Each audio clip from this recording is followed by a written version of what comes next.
Hello everyone, welcome to SKT chemistry classes. I am Prince और मैं आपको पढ़ाने में हूँ आज का 12th का केमिस्ट्री चैप्टर नंबर 3 जिसका नाम है रासायनिक बल।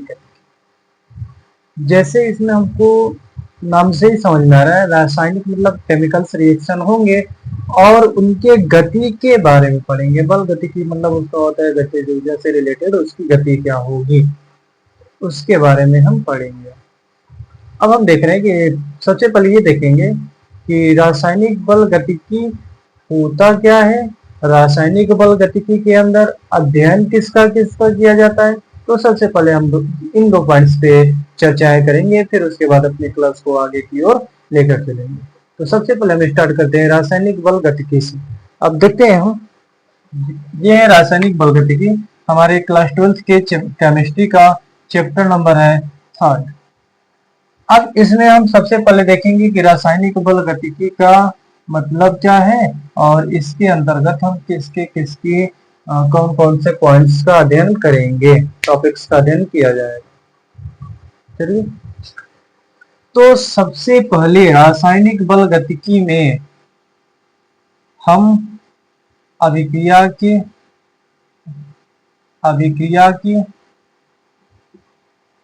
दर यानी वेग के बारे में पढ़ेंगे। फिर इस वेग को प्रभावित करने वाले कारक, अभिक्रिया के वेग को प्रभावित करने वाले कारक,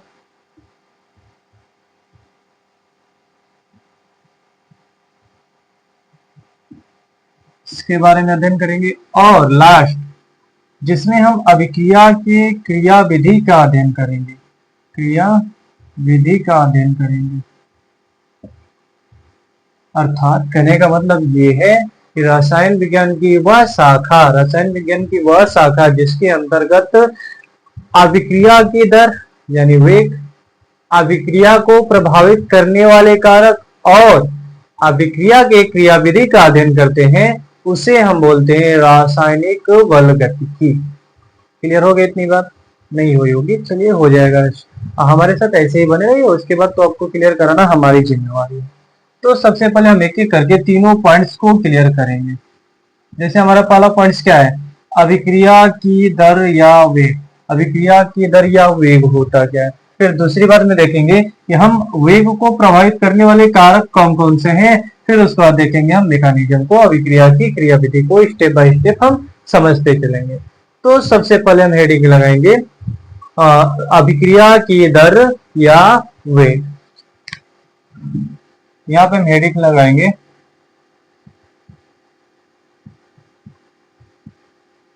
अभिक्रिया की दर या वेग। इसको इंग्लिश बोलते हैं हम रेट ऑफ रिएक्शन।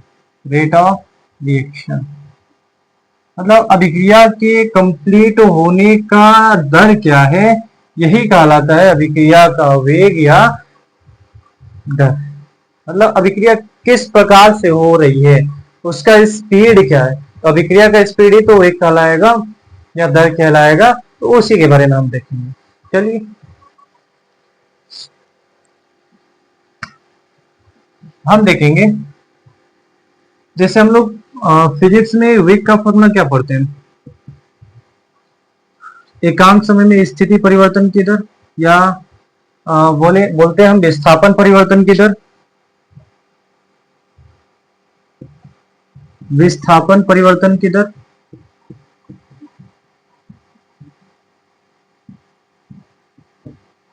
अर्थात विस्थापन बटे में समय, विस्थापन बटे में समय। तो हम लोग ये पढ़ते हैं फिजिक्स में। जैसे यहाँ पे हमने क्या देखा, परिवर्तन ही इसमें निकाला जाता है। वेग हो क्या कैसा भी वेग हो, उसमें हम परिवर्तन ही निकाल रहे हैं। लेकिन फिजिक्स में हम यूज करते हैं विस्थापन और समय, क्योंकि हम लोग पढ़ रहे हैं केमिस्ट्री में विस्थापन के जगह पे हम बात करेंगे अभिकारकों की सांद्रताओं के बारे में। मतलब समय के साथ अभिकारक की सांद्रता में किस प्रकार परिवर्तन होता है, उसको हम अभिक्रिया का वेग बोलेंगे। क्योंकि अभिक्रिया के बारे में हम लोग पढ़ रहे हैं, जब हम लोग डिस्टेंस दूरी से रिलेटेड कुछ अध्ययन करते हैं तो वहां पे हम इस वाले फॉर्मूले का यूज करते हैं। अब इसमें हम अभिक्रिया के दर, अभिक्रिया के बारे में पढ़ रहे हैं, तो अभिक्रिया के बारे में पढ़ रहे हैं तो हम अभिक्रिया का सांद्रता में परिवर्तन समय के साथ रिलेट करेंगे, तब जाके वो जो वेलोसिटी आएगा उसको बोलेंगे हम अभिक्रिया की दर। जो भी रेट निकल के आएगा वही कहलाएगा अभिक्रिया की दर। तो यहाँ पे हम विस्थापन नहीं लेंगे, यहाँ पे हम अभिकारक की सांद्रता लेंगे या उत्पाद की सांद्रता लेंगे। किस प्रकार अभिक्रिया किस प्रकार अभिकारक टूटकर उत्पाद में बदल रहा है या किस प्रकार अभिकारक आपस में अभिक्रिया करके उत्पाद बना रहे हैं, इस जो रेट है इसी को बोलते हैं अभिक्रिया की दर, और इसी के बारे में हम देखते हैं। चलिए इसको इरेज कर देते हैं, इससे कोई मतलब है नहीं, बस इतना याद रखिएगा ये परिवर्तन की दर ही होता है। वेग जो होता है वो परिवर्तन की दर होगा। दूरी से रिलेटेड विस्थापन परिवर्तन की दर, केमिस्ट्री से रिलेटेड सांद्रता में परिवर्तन की दर कहलाएगा। चलिए हम यहाँ पे लिख देते हैं अभिकारक या उत्पाद की सांद्रता में परिवर्तन की दर। अभिकारक या उत्पाद की सांद्रता में परिवर्तन की दर, परिवर्तन की दर क्या कहलाता है? अभिक्रिया का दर या वेग कहलाता है। अभिक्रिया की दर या वेग कहलाता है,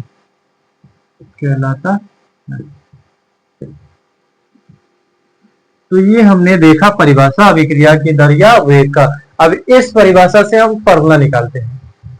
जैसे क्या है, अभिक्रिया की सांद्रता में परिवर्तन की दर, ये टर्म जहां भी आएगा दर, वहां पे समझ जाइएगा कि रिलेट किया गया है टाइम से। This point is related by time, related to time, मतलब यहाँ पे हम टाइम से रिलेट करेंगे। अब किसको टाइम से रिलेट कर रहे हैं? तो हम कर रहे हैं सांद्रता में परिवर्तन को। इसमें कर रहे हैं सांद्रता में परिवर्तन को। अब फटाक से फॉर्मूला लिख देते हैं। अभिक्रिया का वेग, अभिक्रिया का वेग या दर बराबर अभिकारक या उत्पाद की सांद्रता में परिवर्तन, सांद्रता में परिवर्तन डिवाइड बाय समय अंतराल, समय अंतराल, अर्थात अभिक्रिया की सांद्रता में परिवर्तन होने में कितना समय लगा उसे डिवाइड कर देंगे तो निकल के आ जाएगा अभिक्रिया का वेग या दर। क्लियर हो गई इतनी बात? अब देखिए यहाँ पे जैसे हमारे पास एक रिएक्शन है R से P बना है, R मतलब रिएजेंट, इधर जो होता है अभिकारक होता है, उधर वाला होता है उत्पाद। तो जब हम अभिकारक लेते हैं तो ये अभिकारक एक भी हो सकता है और एक से ज्यादा भी हो सकता है। ये अभिकारक या तो टूट के या दूसरे अभिकारकों के साथ मिलके नए उत्पाद बनाएंगे। इसके कम होने की दर और इसके बढ़ने की दर में जो परिवर्तन होगा उसको समय के साथ रिलेट कर देंगे, अर्थात समय अंतराल से भाग देंगे तो निकल के आ जाएगा अभिक्रिया का वेग या दर। क्लियर होगी इतनी बात? अब हम देखते हैं कि एग्जांपल के थ्रू देख लेते हैं, फिर उसके बाद हम इसको करते हैं मक्खन। चलिए जैसे देखिए यहाँ पे हम ले रहे हैं टाइम, यहाँ पे लेते हैं अभिकारक की सांद्रता, सांद्रता का मात्रा क्या होता है? मोल प्रति लीटर, और यहाँ पे ले रहे हैं उत्पाद, इसकी भी सांद्रता होगी मोल प्रति लीटर में। तो यहाँ पे लिए टाइम, यहाँ पे अभिकारक की सांद्रता और यहाँ पे है उत्पाद की सांद्रता। अब देखिए यहाँ पे मान लेते हैं कि अभी टाइम 0 है, अर्थात अभी अभिक्रिया स्टार्ट नहीं हुआ है। जब अभिक्रिया स्टार्ट नहीं हुआ है तो जितना अभिकारक लेंगे उतना ही अभिकारक अभी हमारे पास शेष रहेगा, जबकि उत्पाद 0 बनेगा। उत्पाद कितना बनेगा? 0 बनेगा। तो हम मान लेते हैं कि अभी एक एग्जांपल लेकर हम मान लेते हैं कि हमारे पास अभिकारक है 10, अर्थात 10 मोल प्रति लीटर। अभिकारक की सांद्रता कितनी है? वो है 10 मोल प्रति लीटर। तो जब t बराबर 0 समय पे अभिकारक की सांद्रता 10 मोल प्रति लीटर है तो उत्पाद कितना बनेगा? तो उत्पाद बनेगा सर 0। क्लियर हो गई इतनी बात? क्यों? क्योंकि अभी अभिक्रिया स्टार्ट ही नहीं हुआ। जब अभिक्रिया स्टार्ट नहीं हुआ तो जितना अभिकारक लेते उतना का उतना ही बचा रहेगा, जबकि उत्पाद बनेगा 0। अब मान लेते हैं कुछ समय बीता, 1 सेकेंड बाद जब हम ऑब्जर्वेशन कर रहे हैं उस समय हम पा रहे हैं कि जो अभिकारक है केवल 8 मोल प्रति लीटर बच जा रहा है, जबकि 2 मोल प्रति लीटर क्या बन गया? उत्पाद बन गया। अब जाहिर सी बात है जितना ये कम होगा उतना ही तो ये बनेगा, जितना ये इसमें से टूटेगा उतना ही ये बनेगा, क्योंकि अभिकारक से उत्पाद बनता है, अभिकारक से उत्पाद बनता है। तो जितना इसमें परिवर्तन होगा उतना ही इसमें परिवर्तन होगा। सेम देखते हैं, मान लीजिए आप जब देखते हैं हम 2 सेकेंड पे ऑब्जर्वेशन करते हैं, ये बच गया 6 और ये बन गया है 4 मोल प्रति लीटर। 3 सेकेंड पे मान लेते हैं ये 4 हो गया और ये हो गया 6। 4 सेकेंड पे मान लेते हैं ये 2 हो गया और ये बन गया 8। और 5 सेकेंड पे ये पूरी तरह से हो गया खत्म और ये हो गया पूरी तरह से बन के तैयार हो गया। तो ये हम एक एग्जांपल लिए हैं। अब इस एग्जाम्पल के थ्रू हम निकालेंगे अभिक्रिया में परिवर्तन की दर और उत्पाद में परिवर्तन की दर कितना है। चलिए अब मान लीजिए कोई हम समय अंतराल ले लेते हैं, जैसे कि हम समय अंतराल लेते हैं कि 1 सेकेंड से 3 सेकेंड के बीच में, 1 सेकेंड से 3 सेकेंड के बीच में अभिकारक की सांद्रता में कितना परिवर्तन हुआ। फिर उसके बाद निकालेंगे कि 1 से 3 सेकेंड के बीच में उत्पाद की सांद्रता में कितना परिवर्तन हुआ। चलिए देखते हैं। देखिए ये है 1 सेकेंड, यही से हम देखना स्टार्ट करें तो यहाँ पे जो भी होगा अभिकारक की सांद्रता इसको हम दिखाएंगे R1 से। ये हो गई हमारी प्रारंभिक सांद्रता, और जिस समय पे हम अभिक्रिया को बंद करते हैं ये कहलाएगी हमारी अंतिम सांद्रता, और इसको दिखाते हैं हम R2 से। ठीक है, इतनी बात क्लियर है। अब देखिए यहाँ पे जब हम निकालेंगे अभिकारक में परिवर्तन की दर कितनी है, अर्थात हम वेग की बात करेंगे या दर की बात करेंगे, तब हम ये वाला फॉर्मूला अप्लाई करेंगे। चलिए यहाँ पे ये वाला फॉर्मूला हम अप्लाई कर देते हैं।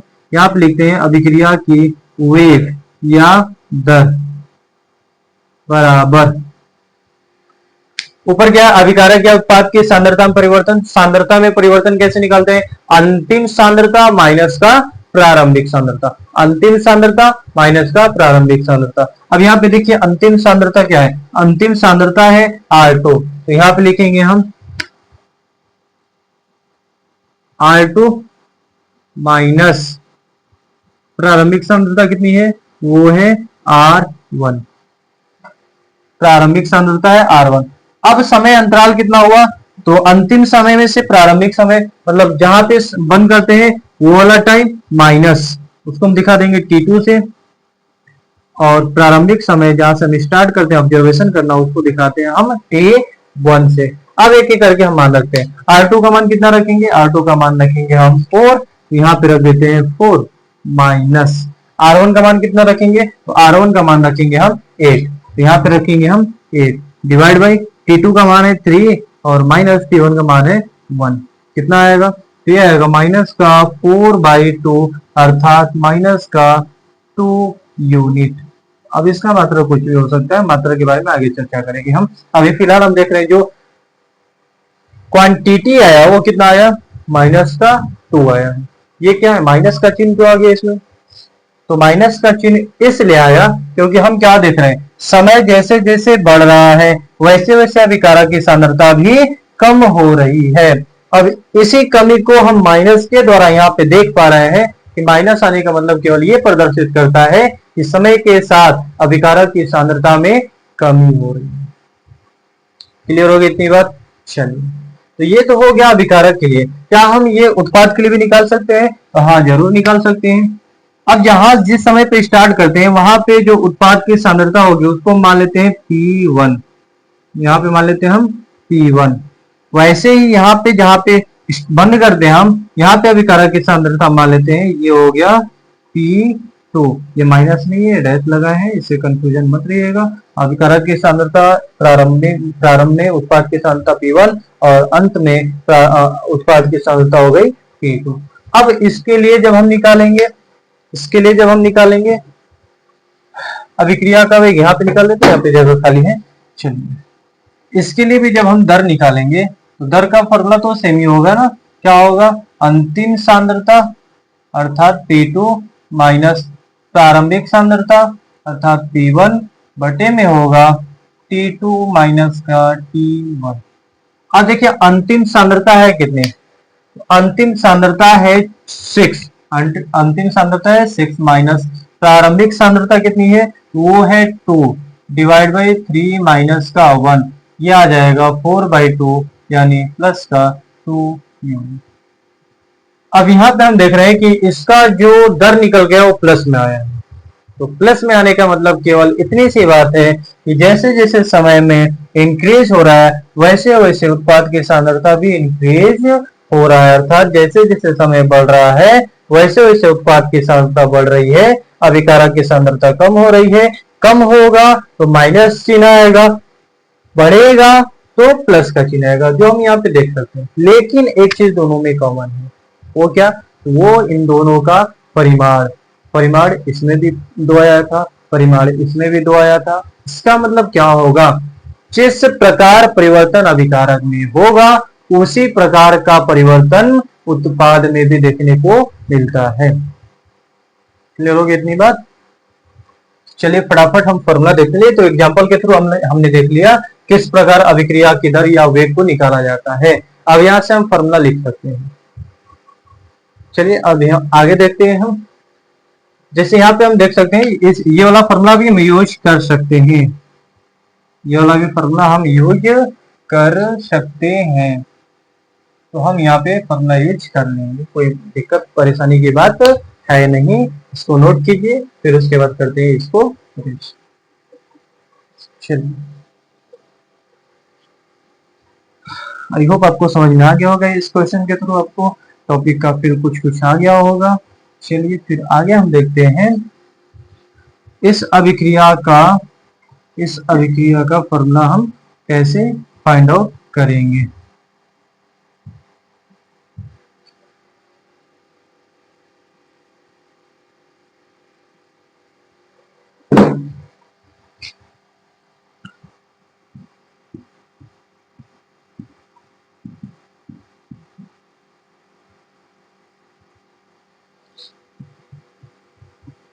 चलिए दर कैसे निकालते हैं? दर हम निकालते हैं, लिखते हैं ऊपर अभिकारक या उत्पाद की सांद्रता में परिवर्तन, अभिकारक या उत्पाद की सांद्रता में परिवर्तन। अब देखिए परिवर्तन निकाला कैसे जाता है? तो परिवर्तन सिंपल सी बात है, निकालेंगे कैसे?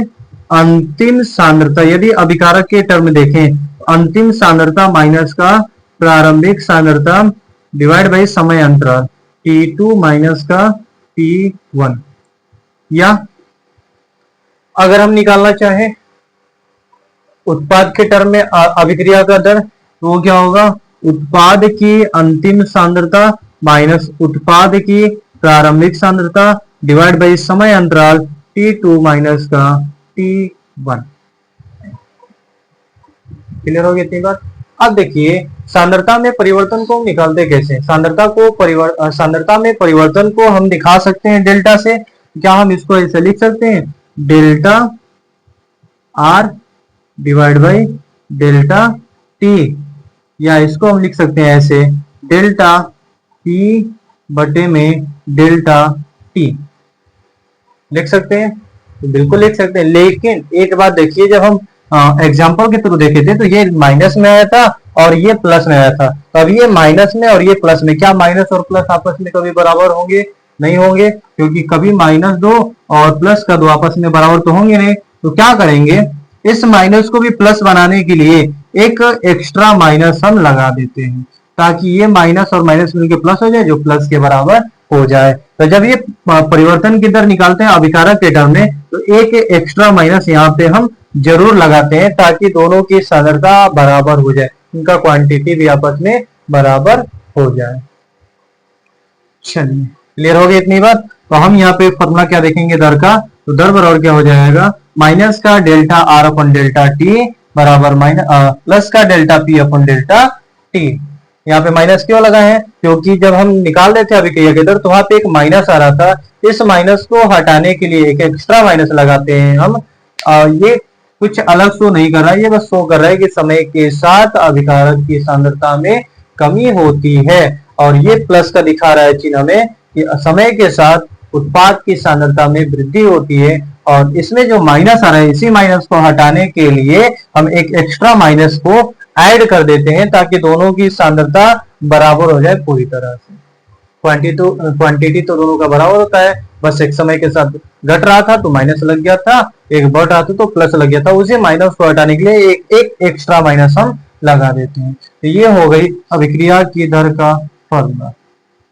आई होप आपको इतनी बात क्लियर हो गई होगी। अब हम देखते हैं अभिक्रिया कितने प्रकार की हो सकती है।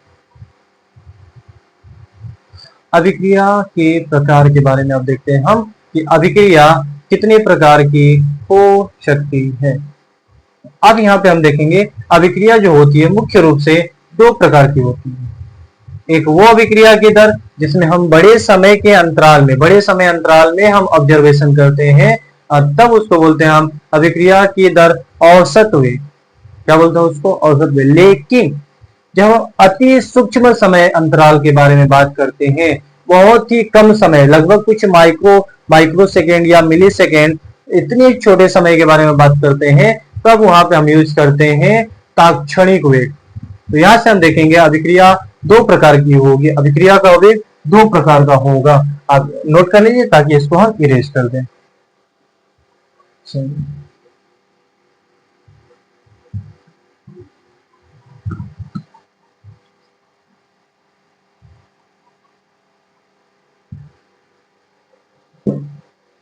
अब देखते हैं अभिक्रिया की वेग का प्रकार, अभिक्रिया का वेग का प्रकार। अब आगे हम देखेंगे अभिक्रिया के वेग के प्रकार। तो समय अंतराल के आधार पर अभिक्रिया का वेग दो प्रकार का होता है। अभिक्रिया का वेग दो प्रकार का होता है। पहला होता है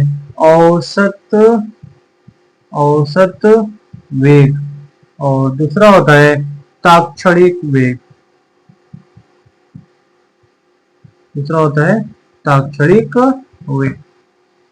औसत वेग को दिखाते हैं हम आर ए भी से, और तात्क्षणिक को दिखाते हैं RINS से।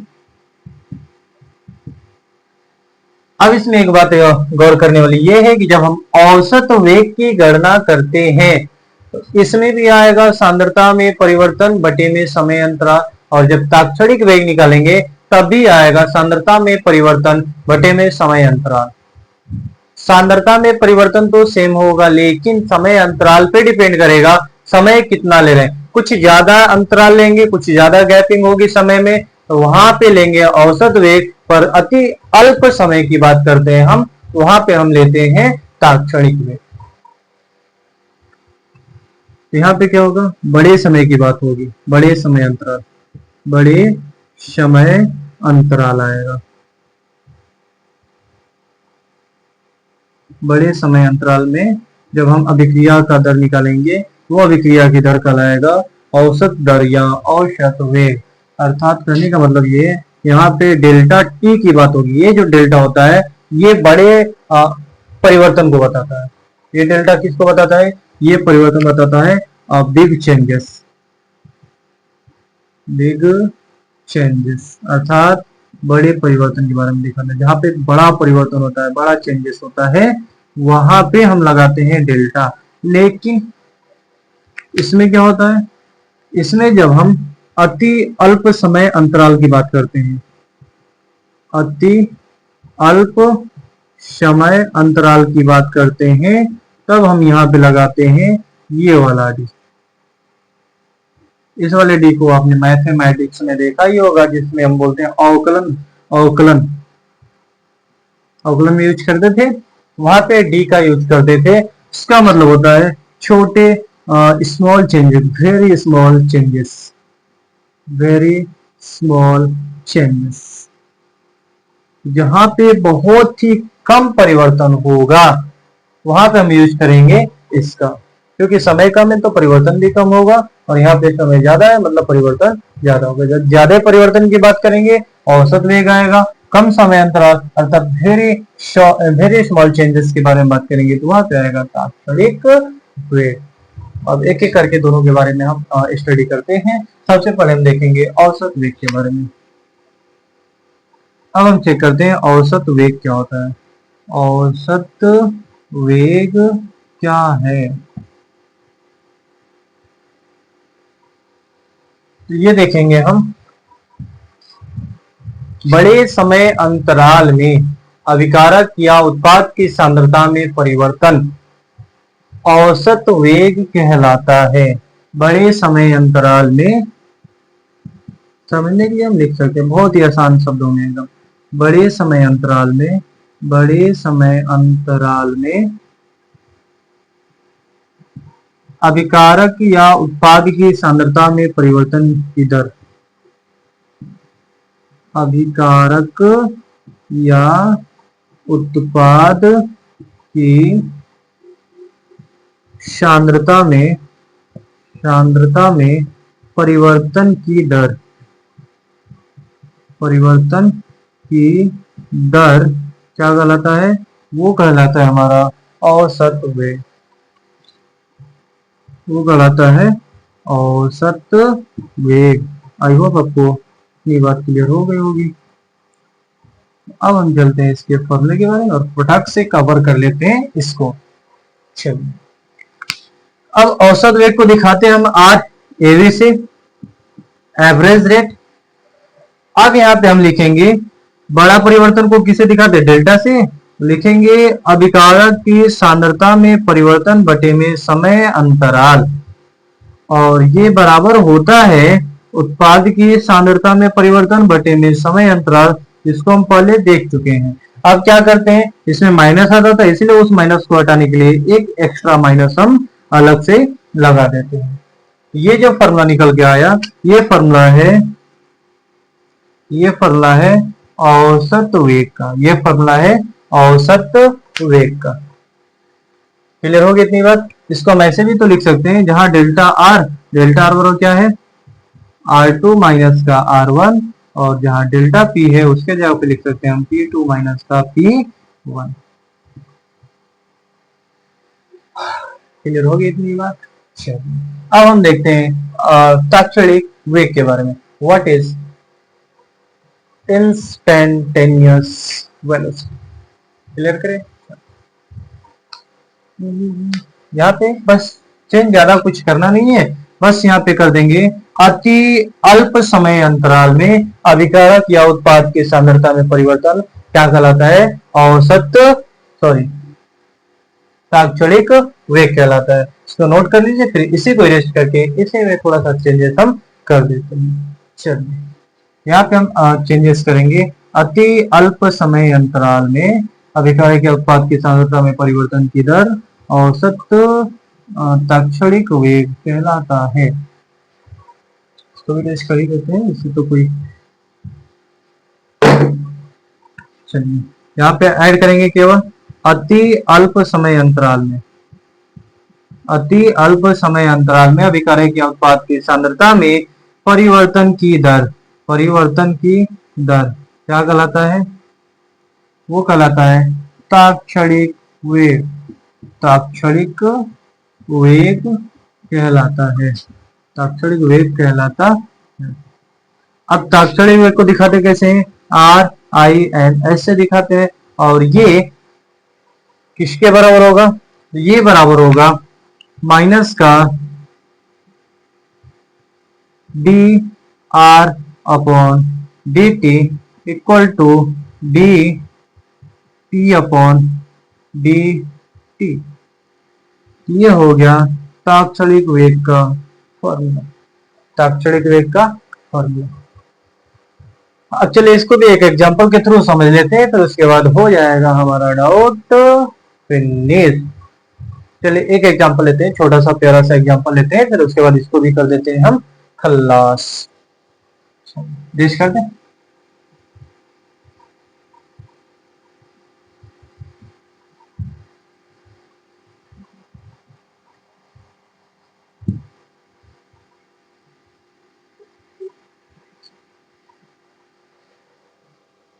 चलिए हम देखते हैं, जैसे हमारे पास एक अभिक्रिया है, मान लेते हैं A plus B B C C plus D.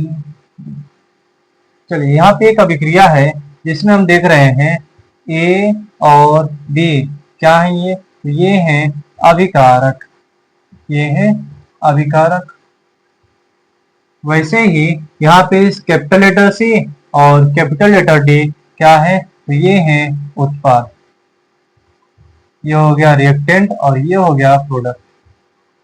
Clear हो गया। लेकिन यहाँ पे small letter A B C D ये क्या है, small letter A B C D, तो ये है रस समीकरण मितीय गुणांक। ये क्या है, याद रखिएगा, ये है रस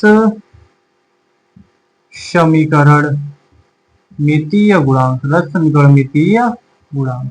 क्लास 11th में आप लोग पहले चैप्टर में पढ़ चुके होंगे क्या होता है रस समीकरण मितीय गुणांक, स्टोइकियोमेट्रिक कोएफिशिएंट। अब देखिए ये जो होते हैं ये बताते हैं मोलों की संख्या को, प्रत्येक अभिकारक के मोलों की संख्या को रिप्रेजेंट करते हैं। अर्थात कहने का मतलब ये है कि जब ए का ए मोल बी का बी मोल से विक्रिया करता है तो सी का सी मोल और डी का डी मोल प्रदान करता है या निर्माण करता है या उत्पाद बनाता है। क्लियर हो गई इतनी बात। अब इस अभिक्रिया के लिए हम दोनों वेग लिखते हैं, औसत वेग भी लिखेंगे और तात्क्षणिक वेग भी लिखेंगे। इधर लिख लेते हैं हम औसत वेग, औसत वेग, और इधर लिखते हैं हम तात्क्षणिक वेग, तात्क्षणिक वेग। चलिए अब हम देखते हैं औसत वेग इस अभिक्रिया के लिए। औसत वेग को दिखाते हैं कैसे, तो उसको हम दिखाते हैं आर ए बी से।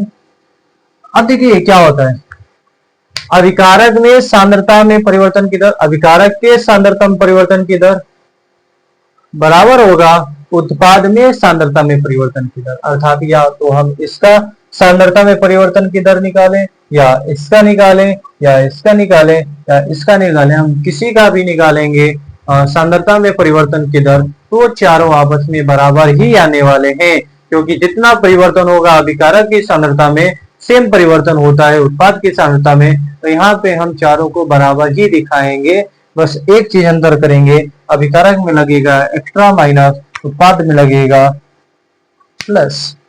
चलिए जैसे हमारे पास है अभिकारक पहला है ए, इसमें परिवर्तन कितना होगा डेल्टा, क्योंकि औसत की बात करें तो डेल्टा होगा, बटे में क्या होगा डेल्टा टी, ये बराबर होगा delta B upon delta T बराबर delta C upon delta T बराबर होगा डेल्टा डी अपॉन में डेल्टा टी।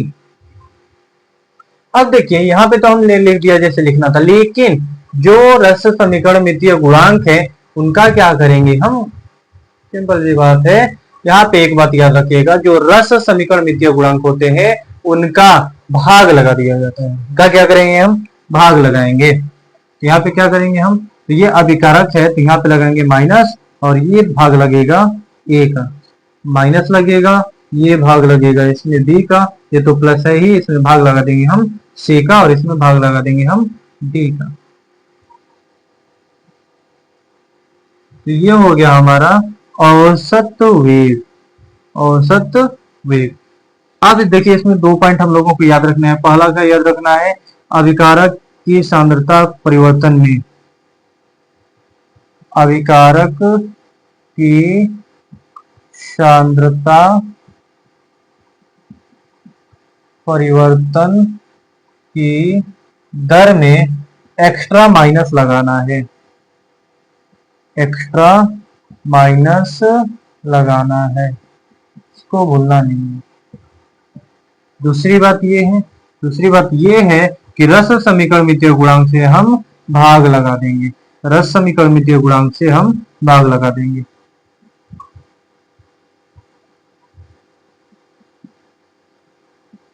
रस समीकरणितीय गुणांक से भाग लगा देंगे। ये दो बातें जरूर याद रखिएगा कि पहली बात ये अभिकारक की सांद्रता में एक एक्स्ट्रा माइनस लगाएंगे और रस समीकरणितीय गुणांक से हम भाग लगा देंगे। चलिए, ये हो गया हमारा औसत वेग। क्लियर हो गई ये बात। अब हम निकालते हैं इसी के लिए तात्क्षणिक वेग। क्या होगा तात्क्षणिक वेग? सिंपल सी बात है, बस जहां डेल्टा है वहां पे हम डी लगा देंगे, डेल लगा देंगे। वो भी डेल्टा ही होता है, वो भी परिवर्तन को ही प्रदर्शित करता है। तो लिखेंगे RINS बराबर हो जाएगा माइनस का DA बटे में ADT बराबर माइनस का D अपॉन DDT बराबर प्लस का DC अपॉन CDT बराबर प्लस का D अपॉन DDT। यहाँ पे याद रखिएगा ये जो डी है ये रस समीकरणितीय गुणांक है और ये आया है चेंजेस, ये वाला डी परिवर्तनों को दिखाता है। तो हम ऐसे लिख देते हैं ताकि अब कंफ्यूजन मत रहे। ऐसे D into D T. Clear होगी इतनी बात? चलिए, एक प्रश्न आपको हम देते हैं जो आप हमें कमेंट सेक्शन में बताएंगे। वो ये है, आखिर क्यों हम रस समीकरणितीय गुणांक से भाग लगाते हैं?